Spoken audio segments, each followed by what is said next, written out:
What's going on, everyone? Welcome to Forward Progress Divisional Round Edition, live here on the Forward Progress YouTube channel, part of the Hammer Betting Network and presented by FanDuel. I'm Rob Pizzola, joined once again by our full crew, Suma, top right-hand corner, Judah, bottom right, Hitman, bottom left.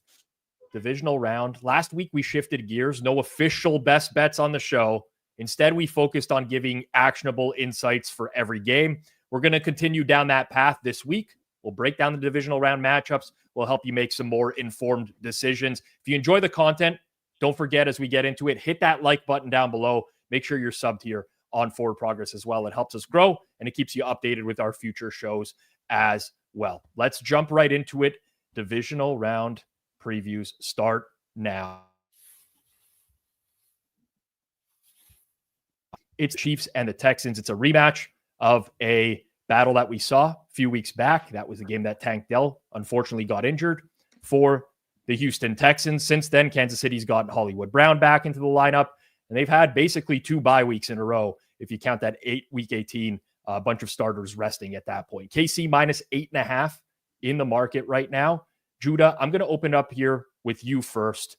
I think last week as a crew, we generally struggled with a lot of the takes as a whole, but you were bang on with LA Rams alternates last week, which was a big hit for the show and a big hit for people who are watching our live watch-alongs this week as well. This particular game, you're already interested in some alts. Yeah, I think this is an entirely different spot than even less than a month ago. Right? You mentioned Tank Dell being out. That obviously matters a lot for the Texans. But I think the rest and general health of the Chiefs, I really emphasize that.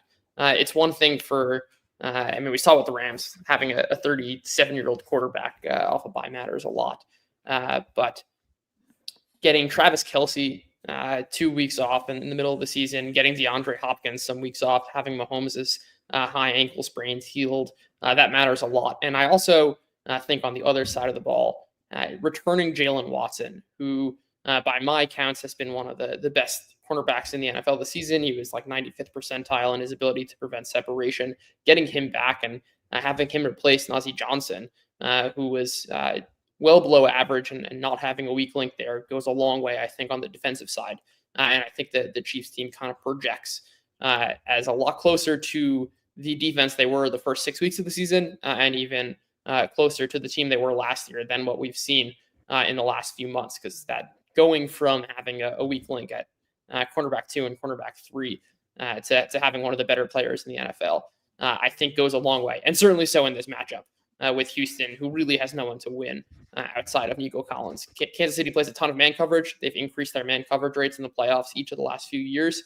And outside of Nico Collins, there's not a single player on the Texans who has 1 yard per route run against man coverage. I think there's a real advantage on that side of the ball. But to kind of summarize it, I think the main point here is the Chiefs, by virtue of Mahomes' play style, by virtue of the rest and even just the general health of the Chiefs, I think this is a very different team than what we saw in the regular season. And these are real points in real games. I think that Mahomes can mitigate the effect of a Houston defense, which is the strength in the market. And I'm struggling to see the path to Houston putting up points against this Kansas City defense. Yeah, I think on my side of things, I think that was a really good handicap. I see a lot of the same things that you do. Now, the market has been pretty stagnant in this matchup, Suma. I mean, we're not getting a ton of movement here. Some books out to 9, but most of the market is at 8.5. Some 8s out there as well. Even the total, after being bet down originally, has maintained its number at 41.5 this week. It will be a really cold game, as we're seeing with a few of these games this weekend. But break down this matchup for us, Suma. Texans and Chiefs. What do you see in here? Yeah, I think I align with Judah. When you think about the Texans defense this year, which has been really good, their style of defense, form and rush, lockdown cornerbacks on the outside, they want to force the opposing quarterback to hold the ball, make mistakes, make error decisions. And this is basically where the Chiefs offense will have, or usually has, a great plan A against. They have been an offense also basically by necessity, because their roster was not that great enough at the skill positions. They are able to basically success rate opposing defenses to death. They will attack you underneath. They will take every space that you offer. Mahomes is able to get the ball out really, really quick. So this style of offense is basically what is perfect against this Texans defense. I think we also saw it in the first matchup. I think Mahomes' time to throw was like 2.4 seconds on average. He will get the ball out quick. Hollywood Brown likely in full strength. So I am thinking about potential ways where DeMeco Ryans might adjust his game plan, his defense, because I think if you play to your strength, I think this will be a disaster against this very well rested Chiefs offense. So I'm thinking if I'm DeMeco Ryans, I'm an 8-point underdog. I'm not sure he knows about that. But if I'm DeMeco Ryans, I would probably try to throw some curveballs and try to hit some variants. Maybe we might see a more blitz-heavy approach mixed with some three-man rushes in it, because I just cannot see DeMeco Ryans saying, hey, we just play what we are best at and we hope for the best against this Chiefs offense. So this is probably my biggest matchup question, which I want to see in this game, how they approach this Chiefs offense. And even then, I think you really need to hit on some positive variants and maybe getting like fumble luck or interception luck to really contain this Chiefs offense. Otherwise, I just don't see it. And on the other side, I agree with Judah. I just don't know what the path for success for this Texans offense is. They had a lot of success with in-breaking routes against the Chargers last week. Chiefs are usually pretty good at defending those. I think the Chiefs, who have been very decent against the run, they will shut down that early down run game of the Texans. They will play more man coverage. So unless they can connect on some really, really good 50-50 deep balls to Nico Collins, I just don't see a lot of paths for success for the Texans here. I think overall this is a very bad matchup for them structurally. And then you add all the rest advantages. I mean, the Chiefs last played a meaningful snap on December 25th. This was the Wednesday game, I think. So basically 3.5 weeks of extra rest for this quarterback, for this OC/HC. I just don't see a lot of paths for success. And if I would, or if I needed to bet on tail outcomes, I would rather go with Chiefs in a blowout than with a Texans upset, I guess. Yeah. I want to get Hitman's prop thoughts on this game in 1 second, but there's a lot of commentary on this one. Connor says Chiefs are like the late stage LeBron Cavs. Regular season doesn't matter to them. Just get in the tournament. They're a different team when the games matter. I tend to agree with that as well. Eaton says Spags versus Slowick is a huge mismatch. I would agree with that as well, based off of what we seen this year. XS brings up the point that the Chiefs haven't scored 30 this season, which would make covering a spread like this a little bit more challenging. It's not apples to apples, though, in my opinion, because you do have a relatively healthy Chiefs team now that's had a couple weeks off, as Judah pointed to, with the full complement of offensive weapons, obviously minus Rashee Rice, who's on IR. So I don't know about that in terms of apples to apples. In fact, Hitman, I want to pick your brain on the Chiefs side of things a little bit, because especially with their skill position players, you have Isaiah Pacheco back in the mix now. He was kind of splitting snaps with Kareem Hunt. I'm not sure what to do with that situation, but also the wide receiver situation for Kansas City. You now have DeAndre Hopkins, Hollywood Brown, Justin Watson, Juju Smith-Schuster in the mix. How are you attacking Chiefs player props this weekend?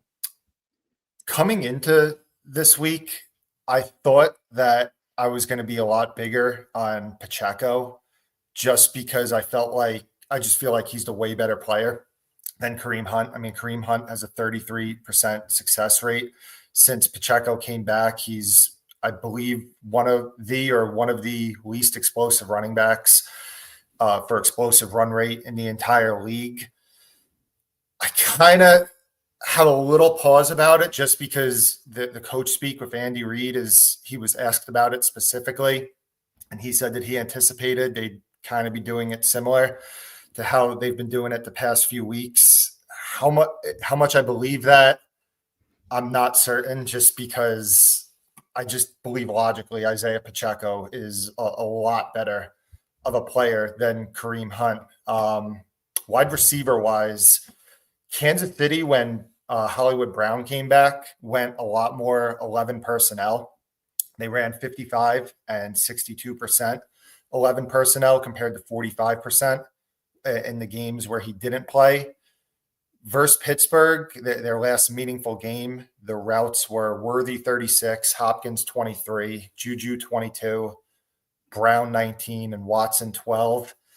I think a lot of what Kansas City did during the regular season with the playing time for some of these guys, like Travis Kelce, DeAndre Hopkins, and especially Hollywood Brown coming back from the injury, was pretty much just maintaining them to get them to the playoffs.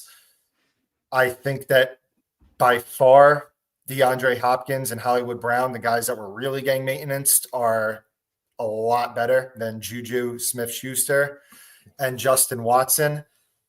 I think that it's going to end up being a situation where Juju gets pretty much phased out and Hopkins and Brown are playing a lot more, but it could be a good live betting angle too.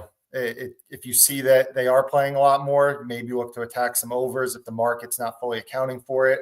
If you see that they're running kind of similar to the Pittsburgh game, Juju Smith-Schuster over 6.5, maybe worth a look if he's going to run as many routes as these guys, although I don't anticipate that happening. But it's a good angle to look at live on the Chiefs skill position guys, in my opinion.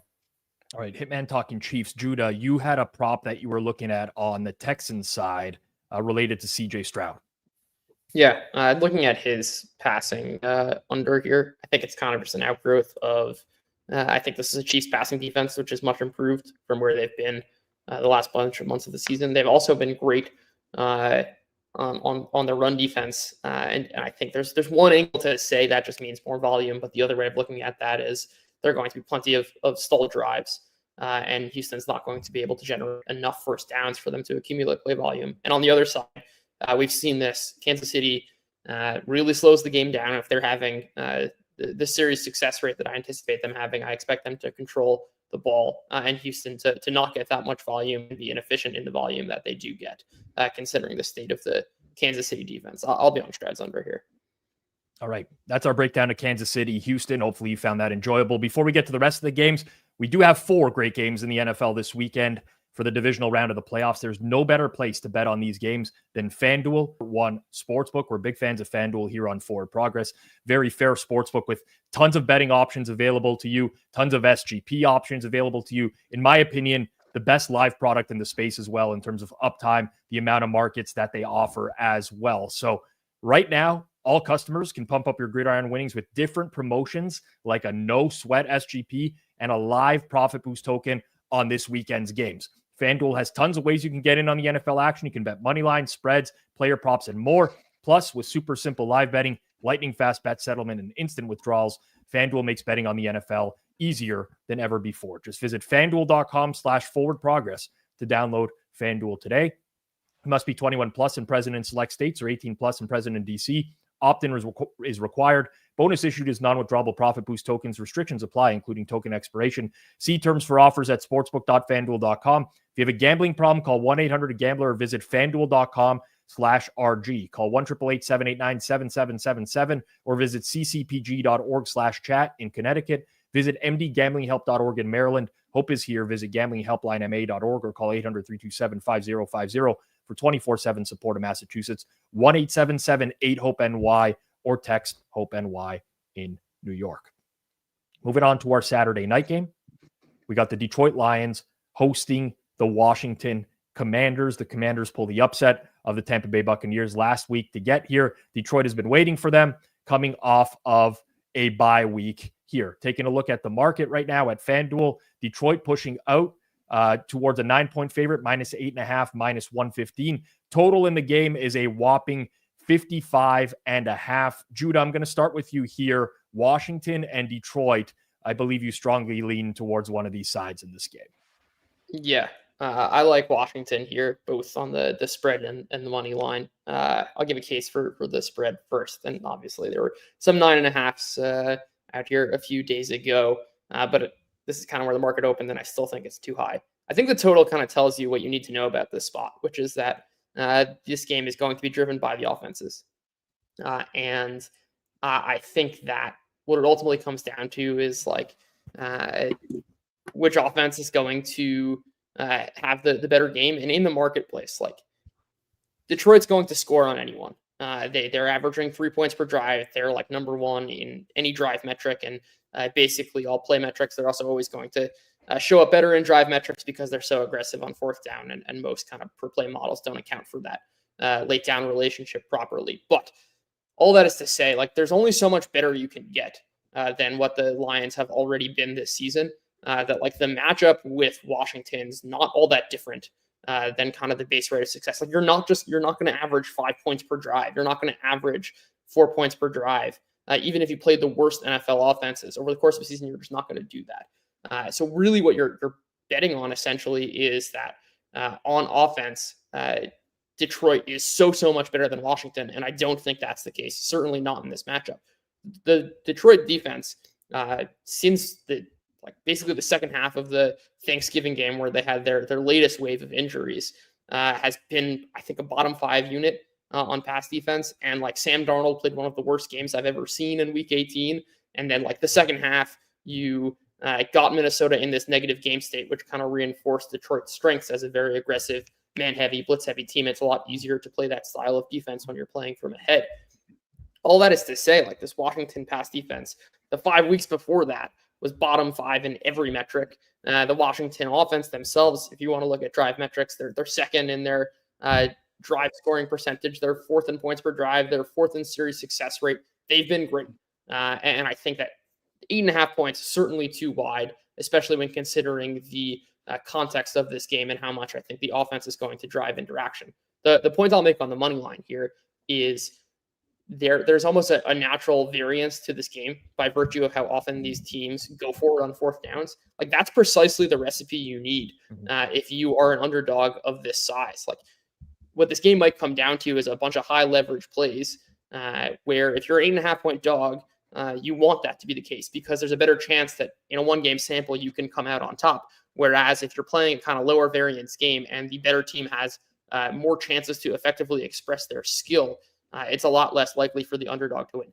Add all of that up. I don't think the market is properly kind of tailored towards how this game can play out, and certainly the just inherent fourth down variance of the 2 most aggressive fourth down teams in the NFL. There's a lot that needs to go right, I think, for or I shouldn't say there's not that much that needs to go right for Washington, at least in how they've played their offense so far this season to win this game. And there's a lot baked into the price already of what Detroit has done and the kind of variance profile around that. Yeah, it's a really great point on the variance associated with that. I do want to talk about that in another angle here in just a second. But Suma, I'll go over to you here as well. You like to lean into some SGP stuff every now and then, and there's something here that might catch your eye. Yes, connecting to what Judah has said, I think some fun SGPs might be centered about the Washington Commanders winning this game and thinking about potential matchup angles. I think if the Commanders have good game offensively, we will likely see a lot of efficient or productive Jane Daniels runs, and we might also see a few big plays to Terry McLaurin beating man coverage, because the Lions defense, they play a ton of man coverage. They are still very good against the run despite all the front 7 injuries that they suffered throughout the season. I think there's a scenario where they are also able to take away the running back run game. And when you play a lot of man coverage, this leaves some room for the opposing quarterback to just tuck and run it. So I can see them also trying to spy Jane Daniels. But I think the recipe for the Commanders will be to maybe call more designed ones for Jane Daniels. So if you think about potential ways to win, you might start an SGP with Washington money line, Jane Daniels, maybe 80 plus rushing yards, and then you can build off of that. So, for example, when you think that the Lions offense will still have a very big game, you might pair it with Jameer Gibbs, 80 plus rushing yards, Brian Robinson under 36.5 rushing yards, and you are already close to a 101 build. So this might be some way to build a few SGPs because Judah has mentioned it. This might be a great variance game for the Commanders. Yeah, for me on the Commander side of things, listen, I don't advocate for playing anytime touchdown scores all too often because this is a very high hold market. But De'Ami Brown for the Commanders at plus 350 at FanDuel, in my opinion, is a really good price just because we look at last week's game and we saw Zacchaeus out of the slot a lot in that game, which means he's going to see a lot of Brian Branch, which is basically what you want to avoid in the Lions secondary at this point. And when we look at the total in the game, it's not like we're betting something, an anytime touchdown score here that's in a game with a total of 41 where there's going to be limited amount of touchdowns. We're talking about a game with a total of 55.5. There's expected to be a lot of scoring here. It's rare to see a number 2 receiver, in my opinion, that I think is going to get it targeted as much as De'Ami Brown in this game with that type of number in an anytime touchdown score market. So that to me is a very viable angle at FanDuel right now, plus 340. I misspoke on the 350, but right in and around that range. So that's one way I'm looking at playing this particular game. Hitman, I mentioned the total 55.5 here. You had a very slight lean on the total between the Lions and the Commanders. Yeah, I had a slight lean towards the over. I can spare you a lot of the Detroit talk. Like, we know they're probably going to be really successful against this defense. Detroit's passing game against man this year is number 1 in EPA. They have a 59% success rate, thrown for 9 yards per attempt. The Washington run defense is pretty poor, 28th in success rate versus the run, 31st in yards before contact, and last in explosive run rate. But I'm kind of with Judah where I see a lot of success for Washington's offense in this one. It's just mostly about, I think Detroit's defense is still really bad. It's still a defense that, since the injuries have really piled up on them, they allowed 32 to Green Bay. They allowed 48 to Buffalo. They allowed 300 passing yards to Caleb Williams, who was not functional against the rest of the league to close the season. They allowed 400 yards passing to San Francisco. And the Vikings game, I know, looks good in the stats, but it was just simply Sam Darnold missing wide open receivers all game that I don't believe Jaden Daniels is going to miss. Detroit's man coverage heavy defense over a 3-year sample size with Aaron Glenn has been really poor against mobile quarterbacks in the run game. I think that'll obviously be a big part of Washington's offense. And then prop wise, I kind of have similar feelings to this game that I did Washington's last game, was where I thought that Austin Eckler is going to be a more valuable piece to this game plan than Brian Robinson. Over the past 5 games, Robinson has ran 59 times for 175 yards. He's had a terrible success rate. Detroit has for the season the best success rate against running back runs. Obviously, they've lost some guys, but still a pretty solid run defense, in my opinion. I just think that schematically, Austin Eckler, just like last week against Tampa, he matches up a lot better against Detroit, who's also been susceptible in the running back pass game as well. All right. Judah, you also wanted to take a look at some props here, or one prop in particular, and it was an alternate receiving market for the Lions, correct? Yeah, you can get deep in the bag here.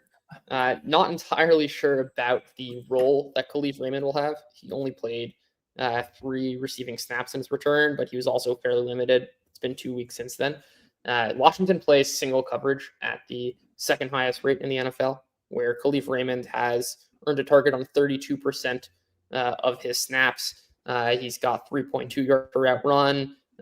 He's got the highest separation mark against single coverage. They also scheme him these touches in scenarios in which they think they're going to get single coverage. This has been a trend for the last bunch of years. So I don't know if we have any lines yet on FanDuel for Raymond. I anticipate we will get some before close on Sunday, but looking at something like 40 receiving yards, you might get a 10-1.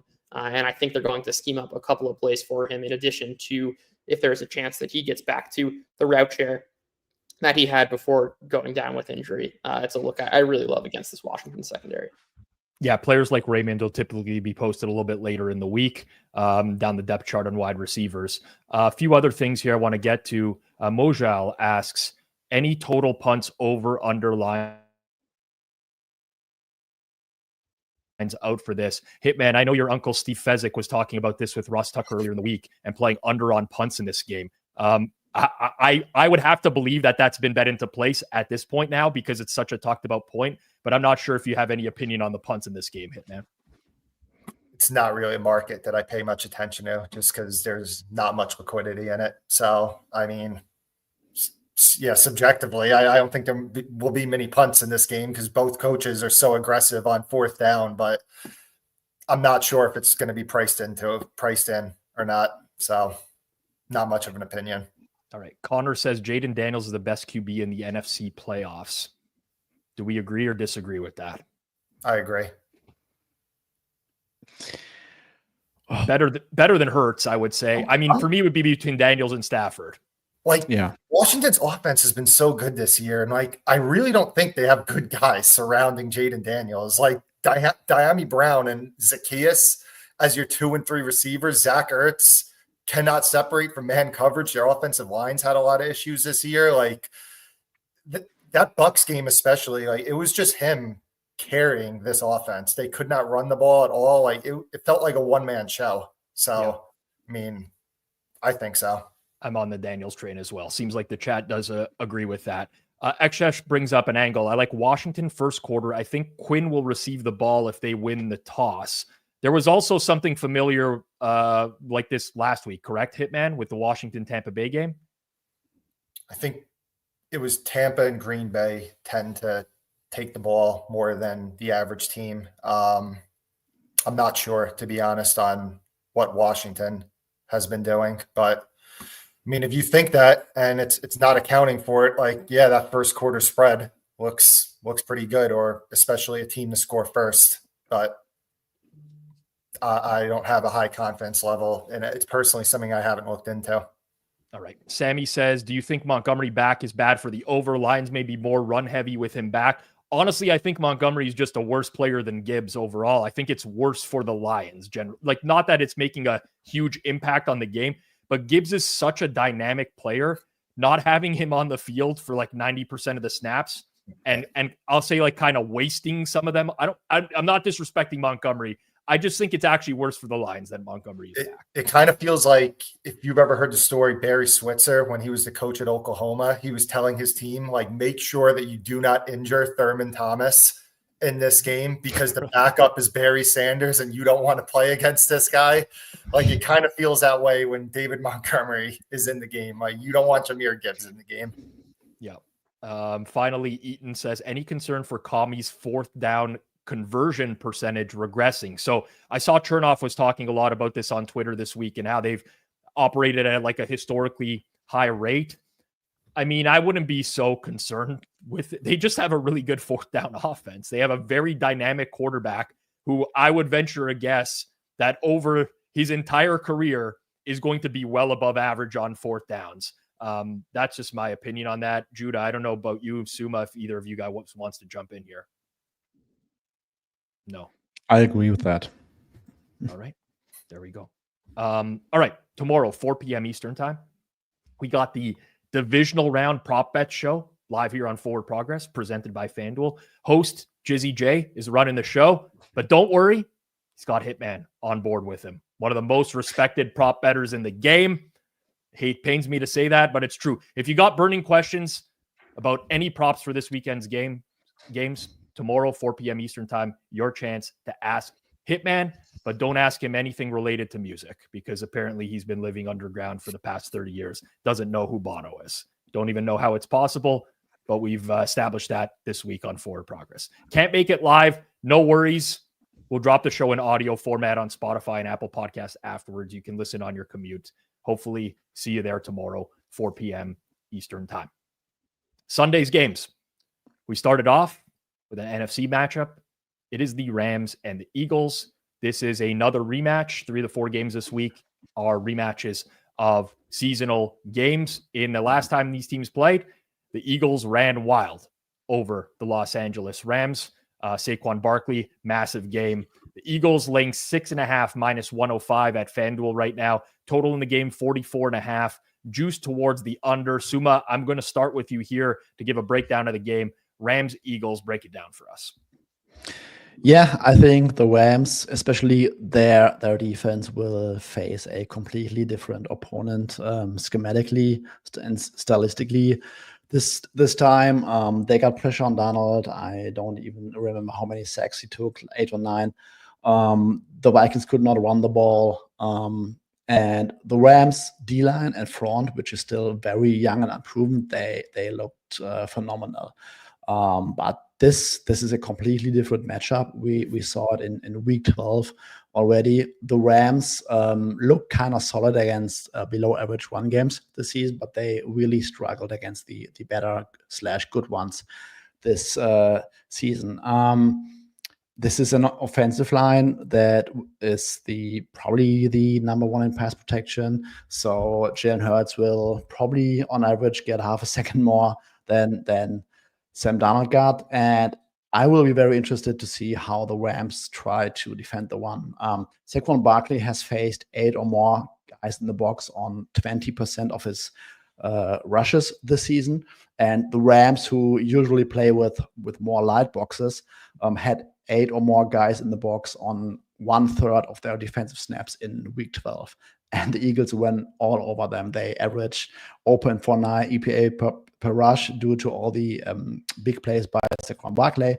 But the Eagles also had a success rate of 54%, which is absolutely absurd. So that D-line, they look great against Minnesota, completely different matchup against the Eagles. And if they try to attack the box more aggressively this time, I think there will be a lot of opportunities for Jalen Hurts to find his matchups against single high.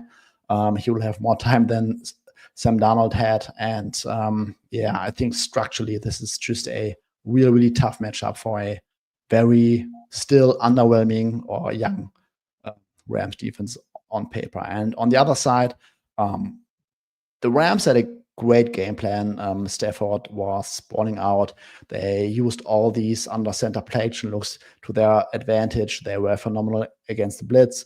And then when you basically come out with the right play, the Vikings secondary does not have that much quality to defend it. And the Eagles, they play more foreman rushes. They are a lot more disciplined and they have better coverage players.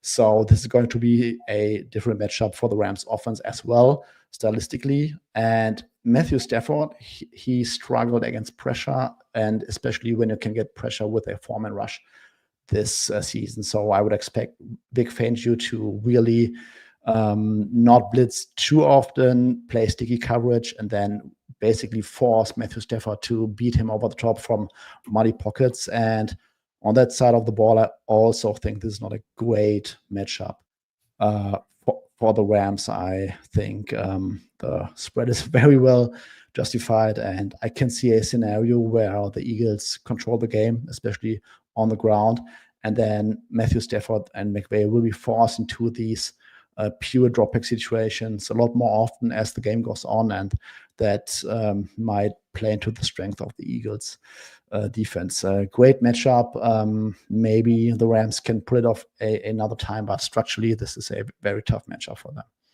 Hitman, I want to focus on the Rams offense here with you, and in particular the pass catcher props. Tyler Higbee was being ramped up. He returned in a big way last week in the first quarter, had 5 catches, eventually left the game with an injury. He's questionable to play this week. There was a big shift in the Rams offense last week relative to what we had seen down the stretch this year. What do you anticipate going forward for the way that the Rams might attack the Eagles here? Yeah, I just wanted to say also to whoever made the comment with the Washington taking the ball first, let me know what you see in that, because I looked it up real quick and they're 0-10 to taking. They have deferred all 10 times this year, and it's actually the Lions that have taken it 3 times and deferred 5 times. So I'd be curious what the logic is on that. But the Rams, they ended up running a lot more 12 personnel in that game. last week, which really it threw me off. I was on some Cooper Kupp overs, just thinking that his number was a lot lower because the Rams have been in so many crazy game scripts recently where they haven't had to throw the ball. It ended up being another game script where they really didn't throw the ball at all in the second half. But it was the 12 personnel that they were running more that caught me off guard. And it was DeMarcus Robinson that was mostly playing in that 12 personnel with Puka Nacua as the other receiver, and Cooper Kupp wasn't on the field as much. So if Tyler Higbee is playing, which I believe the last I've checked, he's expected to play in this game, I don't know if it was matchup specific to the Vikings that they wanted to run that personnel, which kept Kupp off the field.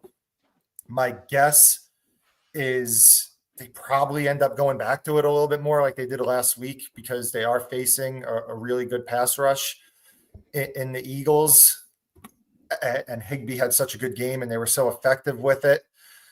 So I definitely say that it's pretty negative towards Cooper Kupp that is starting to happen. I mean, it's already a lot of warning signs with him. The fact that he's had a 10% target share over his last 4 games, but I'm probably not going to be racing to bet Kupp over again this week. Maybe you end up getting the second tight end, whether it be Colby Parkinson or Davis Allen.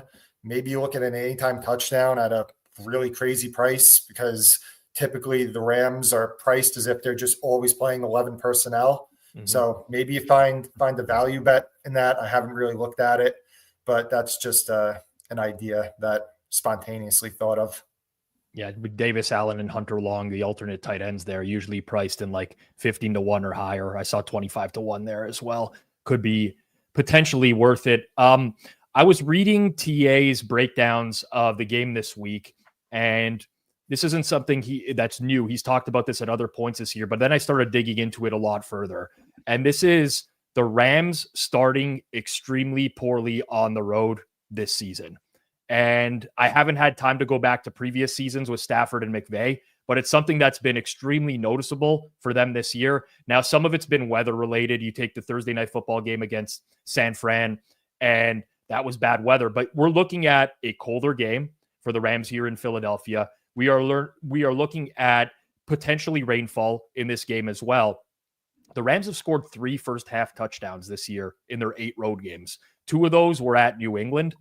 One of those in New England was a short field. The other game was against the Jets, where they were given a short field because the Jets went for it on 4th down and they didn't score. They have gotten off to some very bad starts. My hypothesis would be around McVay's play calling and being a little bit more conservative on the road. I do consider him to be a bit of a conservative coach, but I don't really like the matchup anyways for the Rams, irregardless of how they've started slow on the road this year. I think this is a situation where the corners for the Eagles will excel in these matchups. I don't think you can shut down Puka Nacua, especially if you play man, but you can slow him down at the very least. They don't blitz a whole lot. Stafford cooked against the blitz against Flores last week and has been for the most part this year. His EPA really drops off when he's facing coverage. So I kind of like the look of playing Rams first half under here, 9.5 minus 110 at FanDuel. I don't like the matchup.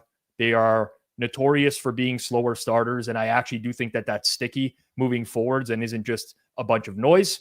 And that's the way I would look to play this one. Overall, really tough weekend in terms of finding value on major market totals or sides. But this is one look that I do like. And then maybe if they're trailing, they open it up a little bit more in the second half. But I do tend to believe they will go a little bit more conservative. Judah, I know you had other opinions on, or opinions, I should say, on the other games, and this one, not so much. Do you see yourself possibly getting involved here, or is this likely just going to be a pass all around? It's likely going to be a pass. I guess if I were forced to kind of choose something, or I think 6.5 is a bit rich, and I think they're similar to the argument about Minnesota last week. A lot of Philadelphia's numbers come from playing from ahead. They are just behind Minnesota in terms of fewest plays from playing trailing. And if things can happen in the first half of a game, I tend to side with the McVay stuff is a small sample. Certainly on the road, there are just too many confounding factors, and it's not a huge sample of drives. And like, I don't know, maybe you can fumble the kickoff and jump out to a 7-0 lead, as the Eagles did last week. Things like that happen in a football game all the time. All that is to say that I think so much of the kind of fundamentals baked into the Eagles' price and how we think about the defense and how we think about how they want to run their offense is just from playing from ahead, and that is naturally fragile, especially because right now the Eagles are struggling at the most important facet of the game, and that's passing the football. And I don't think that it's a function of like difficult matchups. Jalen Hurts is inviting more pressure than any other quarterback. We just saw what the Rams can do when an opposing quarterback is inviting pressure. So 6.5 is rich, but also there's a clear scenario of like them getting into a positive game state, running the ball extremely well, making it tough for Stafford, that I'm ultimately not going to have a bet on this game. Looks like Sick Boy agrees with you on some of that commentary. I'm so skeptical of the Eagles passing game. Might look at Rams halftime, full-time if I can find a decent price. Don't hate that look. Faduni earlier said Barkley 2+ TDs at 4-1. I don't think those exist anymore. Best I could see is plus 370. It's plus 360 at FanDuel right now. I typically don't like, I mean, it can definitely happen, but personally, that seems like a price I don't want to bet 2+ TDs on pretty much any player in the league in a specific game, especially with the total this low. That's my personal preference there. And Hitman, for you, XS said in regards to Washington, it was a press conference based take on them getting the ball first. You can disregard that as well, just in case you're wondering where that came from. We're going to get into our final game in 1 second here. Just a reminder, this weekend on Forward Progress, you got the pizza buffet with me. This is Saturday morning, 11 a.m. Eastern time. I'll break down each game. I'll share my modeled numbers. I'll offer my thoughts on every single game, and I will interact with the chat as well. You got questions, I'll answer them Saturday morning, 11 a.m. Eastern time. Plus, we've got our live watch-alongs. Lions Commanders and Bills Ravens are going to be the games this week. I'll go live 15 minutes before each game. We'll track all the action in real time as well. So tune in for some insights, some analysis, hopefully some wins along the way as well. That would be a plus for us. Okay, final game, the marquee game this weekend. Late time slot. It is the Bills and the Ravens on Sunday, a rematch from earlier in the year. Buffalo had started the season extremely hot, and they ran into a Ravens train and got absolutely smoked in that matchup. This game opened Buffalo favored. Since then, the Ravens have drawn some money. They're -1.5, -102 at FanDuel. Most of the board is Ravens small favorites at -1 in the range of -115, -120 on the money line. Total's been hanging around here at 51.5. Suma, over to you here. Baltimore, Buffalo. Break it down for us. What do you see in this matchup? Yeah, I think first of all, mentally, it's challenging to process that the Bills and Josh Allen are underdogs at home. But when I look at the matchup, let's start with the Bills defense. Facing this Ravens rushing attack with Lamar Jackson and Derrick Henry is unique in its own perspective, but I think it might be amplified, and we saw it a little bit in the first matchup, that the Ravens are probably, I think they are the heaviest offense in the league. They play, I think, close to 40% with a fullback on the field. They have the highest rate of 22 personnel. And the Bills are a very light defense. I mean, nickel is the base defense anyway, but the Bills also have a very high rate of also trying to defend the one out of nickel and even dime personnel. So this is where a very good rushing attack that is heavy faces a lighter defense. And I don't think that the Bills will necessarily try to stack the box. They tried to stack the box in the first matchup. It did not work out very well for them.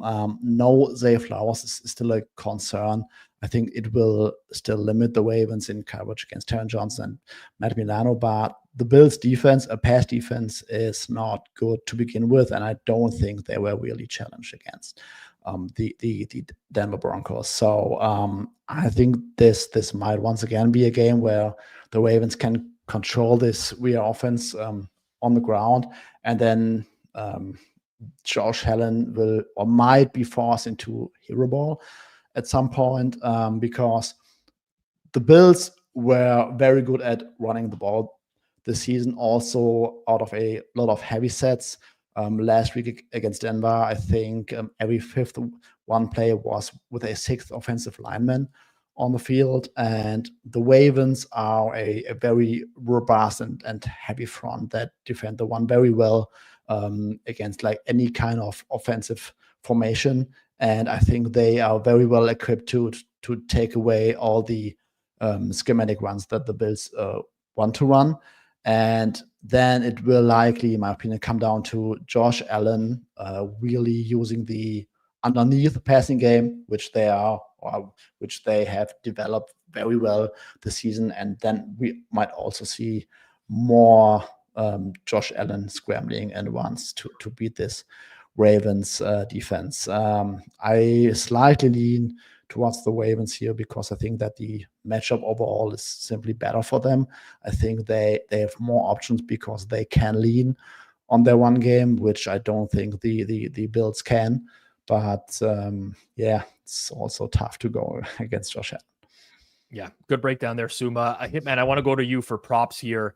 And it looks like Zay Flowers is likely going to miss this game again at this point. What do you do with the Ravens offense this week with no Zay Flowers in play? Well, it's pretty much known that Baltimore is going to run that 12 personnel or with multiple backs. They ran multiple backs or tight ends on 89% of snaps against Pittsburgh last week.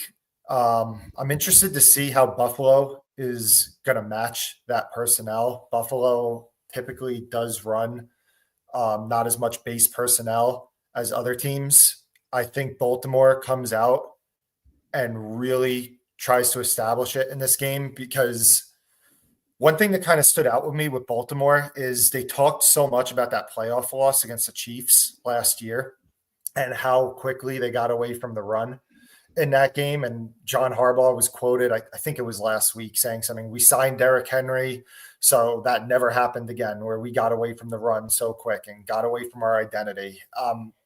Very confident that they're going to run a lot of heavy personnel. You're going to see a lot of Patrick Ricard in the game. He was in the game 61% of snaps against Buffalo the last time they played. And it's going to be a lot of running from Derrick Henry and a lot of running from Lamar Jackson. So if Buffalo doesn't try to match that personnel, it's going to be the same thing. Maybe if Buffalo does go heavier, then Baltimore does try to open up a little bit more with the pass game. But I'm just looking to attack props with the handicap that I think Baltimore, as long as possible, as long as Josh Allen doesn't get out to a big lead, they are really going to try to run the ball down Buffalo's throat in this game. So it could be a Lamar rushing yards over. You could look towards Henry. You could look towards some of the pass catchers under with Baltimore. If I did do that, I would probably wait for Zay Flowers to get ruled out and see if it goes up a few yards, because I do anticipate that he's going to miss the game. But yeah, it's kind of my handicap on how I think this game gets approached by Baltimore. I'm going to take a look at it from a prop perspective as well. So what we haven't discussed yet is how cold this game is going to be. So I'm looking at game time temperatures right now, which are 14 degrees Fahrenheit. That would be -10 Celsius. Doesn't look too windy, might snow a little bit, but that's really cold temperatures for a playoff game. I can tell you I've been out with the snowblower on the driveway in those types of conditions, and I can't imagine someone hitting me while I'm that cold as well. Like, I might just shatter into pieces at that point. So that matters, in my opinion. One angle I want to look at here, and I've looked at games that are in this type of these types of conditions before, you tend to see an uptick in running back receptions in these types of games. And I already like the look for Derrick Henry because they've involved him way more in the passing game as the year has gone on. He's getting a couple targets per game. But with him being on the field so much, I don't think the Ravens are, the way they lost to Kansas City in the playoffs last year, I don't think that's going to be replicated again. I really think that this is a team that's going to try to pound the rock. Henry will be on the field a lot, and then they'll look to get him involved in the passing game every now and then as well. The reason I bring it up, I think this price is too good to pass up on, which is over 1.5 receptions at plus 182 for Derrick Henry at FanDuel. That, in my opinion, is a really good price and stands out. You're going to lose this more often than you win it, just based off of where the VIG is at. But a couple targets in each of the past few weeks, a game that I think where he will see a few more passes as well. So that's one look that I have for this game. Judah, you wanted to take a prop look as well, but you're actually going to go over to the Buffalo side of things.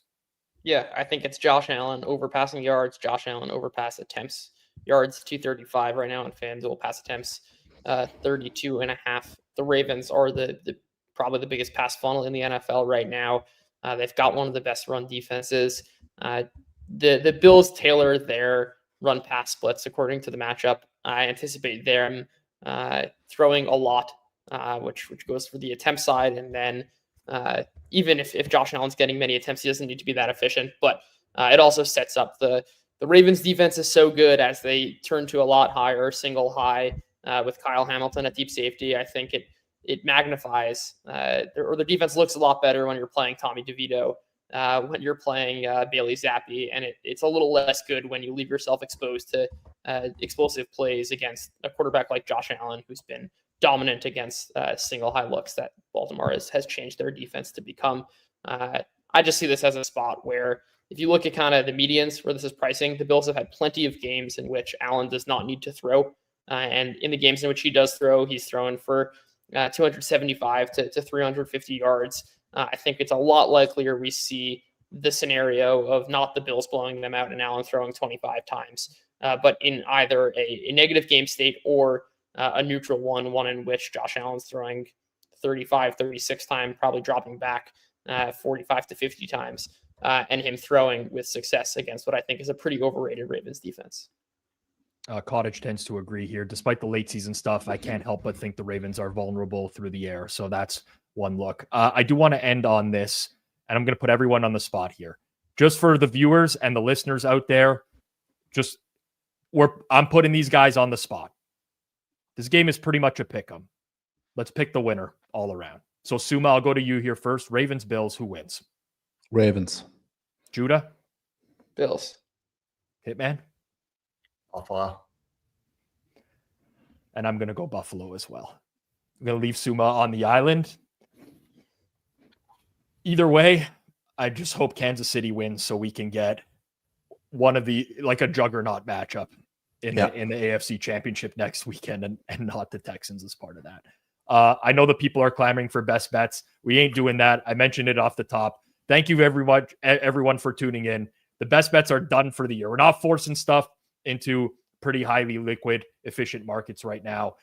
Thank you for tuning in. We do appreciate you being here. If you enjoyed the content, smash that like button, hit subscribe, share the video with your friends as well. We're here every week, so don't miss out on more insights here on Forward Progress. Drop a comment below as well with your thoughts and predictions for this week. I read every single one of them. I do respond as much as possible. So even if you're watching the show after the fact, let me know what you think is going to happen this weekend down below. If you're listening on Spotify or Apple Podcasts, leave us a 5-star review. That will help us grow. Best of luck with your bets this weekend. Divisional weekend is hopefully going to be a blast. For myself, Rob Pizzola, and the rest of our team, bet responsibly. We'll catch you next time here on Forward Progress. Peace out.